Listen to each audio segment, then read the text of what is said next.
باری آکھے ہے سندا ہی نہیں، یہ تو نہیں کہ سن سکتا ہی نہیں، سن سکتا تو ہے پر ہماری سندا نہیں، ساڑی نہیں سندا، کوئی تو سنن ساری ہر شے سنی ہوندا ہے۔ تو اللہ فرماتے ہیں ویسے تو یہ بڑی بک بک کرتے ہیں پر کلمہ پڑھتے وقت گنگے ہو جاتے ہیں۔ یہ ایسے تو بڑا کچھ سنتے ہیں پر آپ کا کلمہ اور قرآن یہ سنے ویسے تو دیکھتے ہیں بٹر پر حق نہیں دیکھ رہے۔ تو جب یہ ایسے ہے تو فہم لا یاقلون، پھر عقل بھی کام کرتی نہیں۔ دیکھیے نا عقل کام کرتی ہے سننے سے، دیکھنے سے، بولنے سے، جب یہ پرزے بند ہو گئے تو اب عقل کوئی کام کر سکتی نہیں۔ اس لیے فرمایا یا ایھا الذین آمنوا، اے ایمان والو، کلوا من طیبات ما رزقناکم، اور تم کھاؤ اللہ کے دیے ہوئے رزق سے جو پاک ہے، جو پاک ہے، تو وشکروا للہ، کھا کے اللہ کا شکر بھی ادا کرو۔ سبحان اللہ۔ افضل الشکر کیا ہے؟ الحمدللہ۔ اور کھانے کے بعد کی دعا کیا ہے؟ الحمدللہ الذی اطعمنی وسقانی وجعلنی من المسلمین۔ اور اگر سب کے لیے کرنی ہے تو الحمدللہ الذی اطعمنا وسقانا وجعلنا من المسلمین۔ تو فرمایا کھاؤ پیو اور اللہ کا شکر ادا کرو۔ ان کنتم ایاہ تعبدون، اگر تم میری ہی عبادت کرتے ہو، کسی اور کی عبادت ہے تو پھر شکر بھی میرا کرو۔ انما حرم علیکم المیتۃ، تم پر اللہ نے مردار کو حرام کر دیا ہے۔ بولیے مردار تم میں حرام کر دیا۔ یہ انما حصر اضافی ہے، حصر حقیقی نہیں کہ صرف یہی چار چیزیں جو بیان ہو رہی ہیں حرام ہے، نہیں، یہ حرام کے اندر آ گئی، باقی بھی وہ حرام ہوگا جو میں کہہ دوں اور میرا رسول کہہ دے۔ صرف یہ حرام نہیں ہے پر یہ بڑے حرام ہے۔ کیا؟ مردار۔ بولیے جی کیا؟ مردار۔ دو مردار حلال ہے، ایک ٹڈی، یہ ٹڈی نہیں جو جڑی ساڑے کپڑے چک دی ہے، عرب دا ایک جانور ہے، پرندہ ہے، یا وہ ٹڈی جڑی فصلوں بھی کھا جاندی ہے، یہ حلال ہے، انہوں ذبح کرنے دی ضرورت ہے۔ نمبر دو مچھلی حلال ہے۔ بولیے مچھلی حلال ہے، پر وہ مچھلی جس کو آپ زندہ پانی سے نکالیں اور وہ خود بخود مر جائے، اور جو پہلے پانی کے اندر نیچے سے مر کر اوپر تیر رہی ہے، بولیے وہ حلال ہے نہیں ہے۔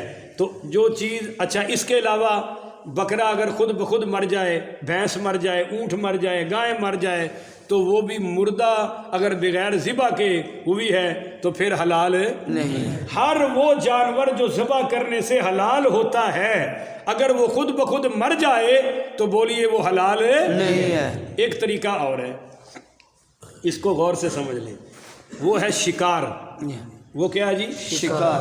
آپ نے تیر مارا بسم اللہ پڑھ کر اور وہ جانور کو لگا اور جانور ہو گیا زخمی اور وہ گر پڑا، اگر وہ آپ اس پر پہنچنے سے پہلے وہ مر گیا ہے تو وہ حلال ہے، کیونکہ آپ نے بسم اللہ پڑھ کے تیر ہے۔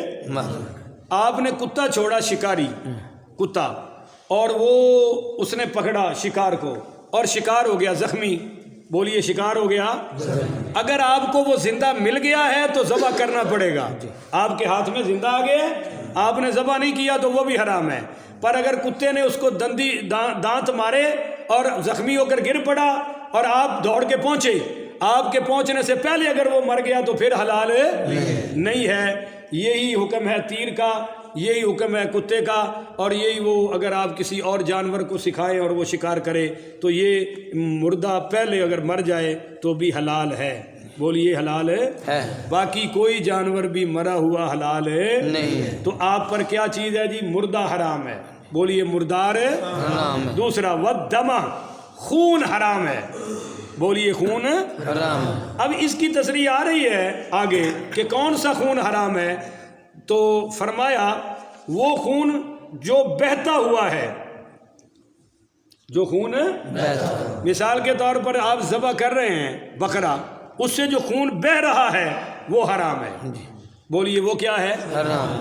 پر آپ نے ذبح کر دیا اور چمڑا اتارتے ہوئے اگر کوئی خون ساتھ لگ گیا تو وہ حرام نہیں، وہ پاک ہے، اس کا کوئی مسئلہ نہیں۔ وہ جو پیچھے میں نے کہا تھا کہ مردار حرام ہے، تو یاد رکھیے اگر کوئی جانور حلال ذبح ہونے سے پہلے مر جائے تو اس کی ہڈیاں حلال ہیں، کھانے کے لیے نہیں، استعمال کے لیے۔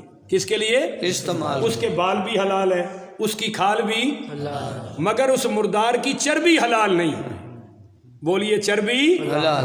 اگر کوئی چربی فروخت کرے گا تو لینا بھی حرام، بولیے دینا بھی حرام. اگر یہ چربی کسی صابن میں استعمال ہو چکی ہے اور صابن پر چربی غالب نہیں تو پھر آپ اس صابن کو استعمال کریں، کپڑے دھوئیں تب بھی جائز ہے، نہا لیں تو بولیے تب بھی جائز. مثال کے طور پر صابن ناپاک ہے اور آپ نے اس سے نہا لیا ہے تو پھر بھی جب آپ پانی بہائیں گے تو جسم پاک ہے ہو جائے گا، اس میں کوئی پلیدی وغیرہ نہیں رہے گی. مگر آگے ایک مسئلہ آ رہا ہے وہ میں بتاتا ہوں، پہلے آپ خون کا مسئلہ سمجھ لیں. میں نے کہا جو